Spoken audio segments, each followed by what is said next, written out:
अस्सलाम वालेकुम स्टूडेंट्स। हमारा नेक्स्ट टॉपिक है पैरेलल एक्सिस थ्योरम।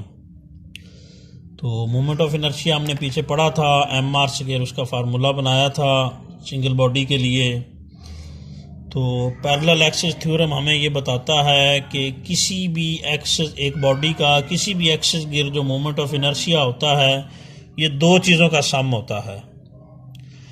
एक moment of inertia through centre of mass plus m multiplied by square of distance between two parallel axes. Moment of inertia of a body about any axis is equal to sum of moment of inertia about a parallel axis through its center of mass and product of mass of body and square of perpendicular distance between two axes. किसी भी axis गिर्द moment of inertia उसके parallel axis जो centre of मास से गुजर रहा है उसके गिर्द मोमेंट ऑफ इनर्शिया और mass multiplied by square of perpendicular distance between two axis के प्रोडक्ट का सम होता है। ये डेफिनेशन थोड़ी सी लेंथी है, इसको यूं करके हम लिखेंगे। फर्ज करें ये एक बॉडी है, ये इस एक्सिस गिर्द घूम रही है, ये इसका एक्सिस ऑफ रोटेशन है। तो यानी ये एक्सिस ऑफ रोटेशन है, ये जी एक्सिस कोई भी हो सकता है, ये इसके गिर्द घूम रही है। इसके गिर्द इसका मोमेंट ऑफ इनर्शिया हमने निकालना है, वो फर्ज करें आई है जब इसके गिर्द घूमे, और जब ये इसका सेंटर ऑफ मास है, इसको सी कह दें। सेंटर ऑफ मास से ये गुजरने वाला एक्सिस है जो पहले एक्सिस के क्या है, पैरेलल है, इसलिए इसको पैरेलल एक्सिस थ्योरम कहते हैं। अगर इसके गिर्द घूमे, जैसे ये मार्कर कह लें, अगर ये यूं करके इसके गिर्द घूमे तो जो मोमेंट ऑफ इनर्शिया होगा वो आई होगा। अगर सेंटर ऑफ मास वाले एक्सिस गिर्द घूमे तो फिर मोमेंट ऑफ इनर्शिया क्या होगा, उसको हम ICM कह लें या कोई भी नाम दे दें। ICM कहा हुआ बुक में, यानी इसके गिर्द घूमे तो मोमेंट ऑफ इनर्शिया आई है, इसके गिर्द घूमे तो मोमेंट ऑफ इनर्शिया ICM है। और इन दोनों के दरमियान में ये जो डिस्टेंस है ये वाला, ये फर्ज करें D कह लें, H कह लें, T कह लें। तो जो पैरेलल एक्सिस थ्योरम की मैथमेटिकल फॉर्म है वो ये है कि इस एक्सिस गिर्द मोमेंट ऑफ इनर्शिया आई है, इस एक्सिस गिर्द जब घूमेगा, और सेंटर ऑफ मास के गिर्द जब घूमेगा तो फिर मोमेंट ऑफ इनर्शिया क्या होगा, ICM। और ये दोनों सेंटर ऑफ मास वाला एक्सिस इस एक्सिस के पैरेलल है और दोनों के दरमियान परपेंडिकुलर डिस्टेंस D है। दोनों एक्सिस के दरमियान ये डिस्टेंस जो है वो इसके भी परपेंडिकुलर है, इस एक्सिस के भी परपेंडिकुलर है। तो ये है पैरेलल एक्सिस थ्योरम के इस एक्सिस गिर्द मोमेंट ऑफ इनर्शिया दो चीज़ों का सम होगा, एक सेंटर ऑफ मास के गिर्द moment of inertia plus mass of body multiplied by दोनों एक्सिस के दरमियान डिस्टेंस का स्क्वायर। ये इक्वेशन जो है वो हमने डिराइव करनी है। ये पैरेलल एक्सिस थ्योरम की मैथमेटिकल फॉर्म है कि किसी भी एक्सिस गिर्द मोमेंट ऑफ इनर्शिया दो चीज़ों का सम होगा, सेंटर ऑफ मास के गिर्द moment of inertia plus mass of body and square of distance between two axis, two parallel axis. Centre of mass वाला एक्सिस जिसके गिर्द वो घूम रही है वो भी इस एक्सिस के क्या होना चाहिए, पैरेलल होना चाहिए। तो किसी भी एक्सिस के गिर्द मोमेंट ऑफ इनर्शिया किसके बराबर होगा, सेंटर ऑफ मास के गिर्द moment of inertia plus mass multiplied by दोनों एक्सिस के दरमियान डिस्टेंस का स्क्वायर। ये इक्वेशन हमने प्रूफ करनी है। यही डेफिनेशन है कि moment of inertia about any axis is equal to the sum of moment of inertia about parallel axis through centre of mass and mass of body and square of perpendicular distance between two axis. तो ये equation हम derive करेंगे। ये पूरी मास, जिस तरह हमने rigid body पढ़ी थी उस तरह ये पूरी मास कई छोटी छोटी मासेस से मिलकर बनी हुई है। M1, M2, M3, M4 वगैरह हैं, इस तरह कई मासेस हैं, उनके ओ से फासले भी मुख्तलिफ हैं। उनमें से एक मास फर्ज करें यहाँ सेलेक्ट की हुई है, ये वाली मास, ये वाली मास कौन सी है, MI है। आई की वैल्यू 1 भी हो सकती है, 2 भी, 3 भी, कोई भी। और इसका ये फर्ज करें पहले ओ के गिर्द घूम रही है, ओ से इसका एक्सिस ऑफ रोटेशन गुजर रहा है, तो एक्सिस ऑफ रोटेशन से लेकर इस मास का जो परपेंडिकुलर डिस्टेंस है ये वाला पूरा, ये फर्ज करें किसके इक्वल है, आर आई के। उसी तरह जैसे मास m1 होती उसका ओ से डिस्टेंस r1 होना था, m2 होती तो डिस्टेंस क्या होना था, r2। mi है तो उसका ओ से डिस्टेंस है ri। और ये दोनों के दरमियान डिस्टेंस क्या है, d है।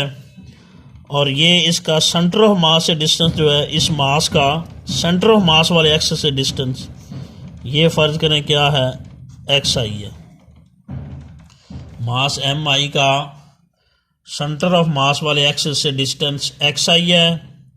मास mi का o वाले एक्सिस से डिस्टेंस, परपेंडिकुलर डिस्टेंस, क्योंकि ये डिस्टेंस भी एक्सिस के क्या है, परपेंडिकुलर है, वो क्या है, ri है। और दोनों एक्सिस पैरेलल एक्सिस के दरमियान, जिसकी वजह से इसको पैरेलल एक्सिस थ्योरम कहते हैं, उनके दरमियान डिस्टेंस d है। मास का o से डिस्टेंस ri है, मास का सेंटर ऑफ मास से डिस्टेंस xi है, mi मास का, और दोनों के दरमियान डिस्टेंस d है।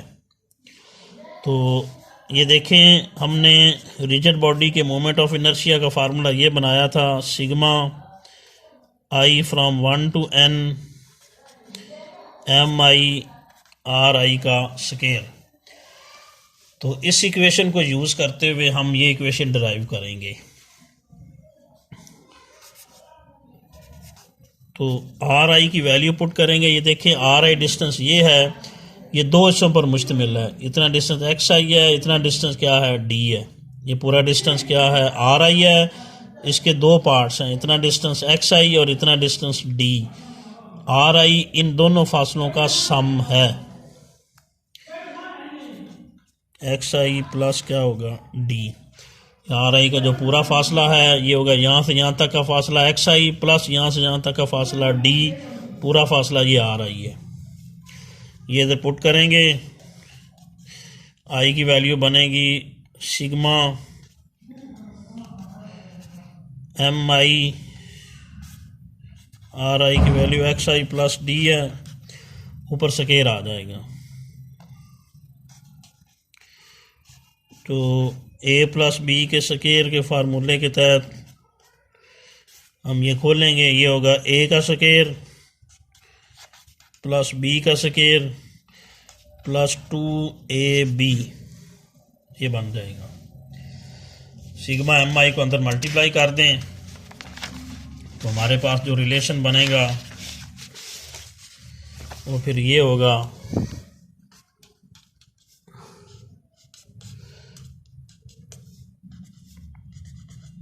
एम आई एक्स आई का स्केयर प्लस सिग्मा एम आई बाहर था, यह सिग्मा एम आई ये वाला, ये अंदर तीनों से मल्टीप्लाई करेगा, दूसरे से मल्टीप्लाई करेगा सिग्मा एम आई डी का स्केयर, तीसरे से मल्टीप्लाई करेगा इससे सिग्मा एम आई, इससे मल्टीप्लाई करेगा, 2 को बाहर लिख लें, 2 कांस्टेंट है, तो ये हो जाएगा 2 sigma m i x i d. तो मल्टीप्लाई करने के बाद ये रिलेशन हमारे पास बन जाएगा। क्वेश्चन नंबर इसे 1 कह लें। तो इन तीनों फैक्टर की बारी बारी अब हमने वैल्यूज निकालनी है कि ये तीनों फैक्टर आया किसके बराबर बनते हैं। तो ये देखें, पहला फैक्टर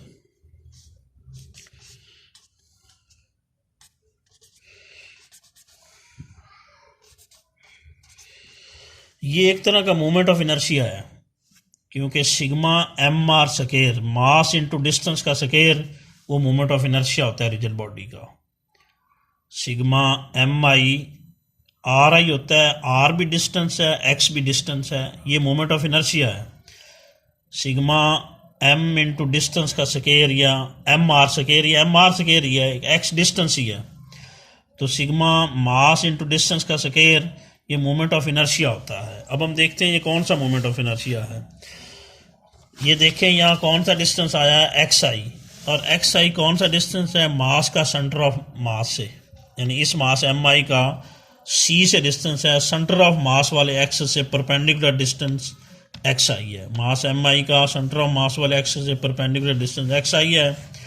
तो ये डिस्टेंस चूँकि सेंटर ऑफ मास से है, यानी यही बॉडी अगर सेंटर ऑफ मास के गिर्द घूमे, यूं करके सेंटर के गिर्द घूमे जैसे अभी बताया था, इस एक्सिस के गिर्द घूमे, तो फिर ये एक्सिस ऑफ रोटेशन होगा, फिर यहाँ वो आ जाएगा, फिर यहाँ से मास का डिस्टेंस एक्स आई होगा, फिर ये मोमेंट ऑफ इनर्शिया बन जाएगा।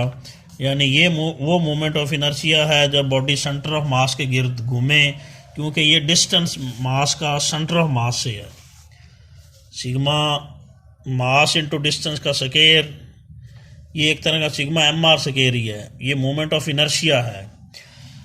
और ये देख लेते हैं डिस्टेंस कौन सा है, ये डिस्टेंस है सेंटर ऑफ मास से, तो ये मोमेंट ऑफ इनर्शिया भी आई सी एम बनेगा, यानी ये मोमेंट ऑफ इनर्शिया भी सेंटर ऑफ मास वाला बनेगा।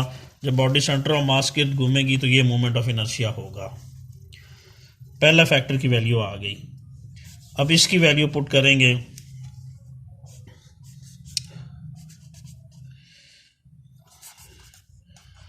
तो ये देखें स्टूडेंट, यहाँ पर आई जो है वो तो डी के साथ तो है ही नहीं, आई तो सिर्फ मास के साथ है। तो यूं कर दें इसे, क्योंकि अगर डी के साथ भी आई होता तो फिर ये अलग नहीं होना था। डी के साथ तो आई नहीं है, डी तो एक ही है। आई का मतलब आई की वैल्यू 1 भी हो सकती है, 2 भी, 3 भी।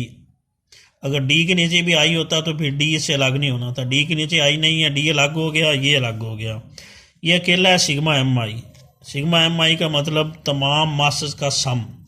तमाम मासेस का सम जो है वो इस बॉडी की पूरी मास बनेगी, जिसको हम किससे शो करेंगे, कैपिटल एम से। डी स्क्वायर वैसे आ जाएगा साथ। सिग्मा एम आई का मतलब तमाम मासेस का सम। तमाम मासेस का सम बॉडी की टोटल मास बनेगी, जिसे हम कैपिटल एम से शो करेंगे। डी स्क्वायर वैसे आ जाएगा। डी के साथ आई नहीं है, डी का सिग्मा से कोई ताल्लुक नहीं है, डी अलग ही रहेगा। जब डी अलग हो जाएगा तो फिर इतनी बॉडी, इतने फैक्टर अलग हो जाएगा, यानी सिग्मा सिर्फ एम पे ऑपरेट करेगा, यानी सिर्फ मासेस का सम होगा। सिर्फ मास का सम जो है वो पूरी बॉडी की मास होगी, जिसको कैपिटल एम से शो किया हुआ है। अब आ जाते हैं तीसरे फैक्टर की तरफ, तो ये वाला है 2 into sigma i from 1 to n m i x i. यहाँ भी हम ग्रुप बना लेते हैं, यहाँ भी डी अलग होगा, क्योंकि डी के साथ नीचे आई नहीं है, तो आई वाली टर्म के साथ सिग्मा होता है, उनका सम होता है, डी तो अलग हो जाएगा इससे। सिग्मा एम आई एक्स आई, ये देखिए एक्स आई कहाँ से डिस्टेंस है, सेंटर ऑफ मास से। तो ये देखें ये सेंटर पे आएगा, तो इधर उतना डिस्टेंस पॉजिटिव होगा, जब इधर लेंगे तो उतना डिस्टेंस क्या होगा, नेगेटिव होगा। ये देखें इधर, क्योंकि ये मास एम है ना, तो ये सेंटर ऑफ मास वाला ये है। एक्स आई डिस्टेंस है सेंटर ऑफ मास वाला, सेंटर ऑफ मास से डिस्टेंस एक्स आई है, तो सेंटर ऑफ मास से इधर वाला डिस्टेंस पॉजिटिव होगा, जब इधर वाला लेंगे तो क्या होगा, वो नेगेटिव होगा, यानी ये +2, ये क्या होगा, -2। सिग्मा एम आई एक्स आई का मतलब तमाम मासेज के लिए एम और एक्स के प्रोडक्ट को ऐड करना है हमने। तो जब वो ऐड करेंगे तमाम मासेज के लिए, तो इधर वाली मासेज के लिए डिस्टेंस पॉजिटिव होते जाएंगे, इधर वाली मासेज के लिए डिस्टेंस क्या होते जाएंगे, नेगेटिव, क्योंकि ये सेंटर ऑफ मास से डिस्टेंस है एक्स आई। तो सेंटर ऑफ मास से डिस्टेंस हमने लेने हैं। सेंटर ऑफ मास से जितनी मास इधर होगी उतनी इधर होगी, इधर वाले डिस्टेंस पॉजिटिव होंगे, इधर वाले क्या होंगे, नेगेटिव होंगे। सिग्मा का मतलब जब सबको ऐड करेंगे तो ये प्लस और ये फर्ज करें, इधर वाले क्या होंगे, माइनस, वो कट जाएंगे, तो आंसर क्या आएगा, 0। इधर भी सिग्मा एम आई एक्स आई था, लेकिन इधर स्क्वायर था, वो माइनस के डिस्टेंस का स्क्वायर भी क्या हो गया, पॉजिटिव, लेकिन इधर स्क्वायर नहीं है, इसलिए इधर माइनस आएगी, पॉजिटिव हो तो प्लस आएगी, तो इधर वाले डिस्टेंस पॉजिटिव होंगे, इधर वाले क्या होंगे, नेगेटिव होंगे। जब सिग्मा एक्स आई हम निकालेंगे, यानी तमाम डिस्टेंस एम आई एक्स आई निकालेंगे, तमाम डिस्टेंस ये पॉजिटिव होंगे, ये वाले क्या होंगे, नेगेटिव होंगे, उनको जब ऐड करेंगे तो टोटल आंसर क्या निकलेगा, 0, क्योंकि इधर वाले पॉजिटिव होंगे, इधर वाले नेगेटिव होंगे, जब ऐड करेंगे तो पॉजिटिव नेगेटिव कट जाएंगे, आंसर 0 निकलेगा। तो ये तीनों वैल्यूज हमारे पास आ गई, ये अब हम यहाँ पुट कर देते हैं। ये किसके बराबर है, ICM के। ये किसके बराबर है,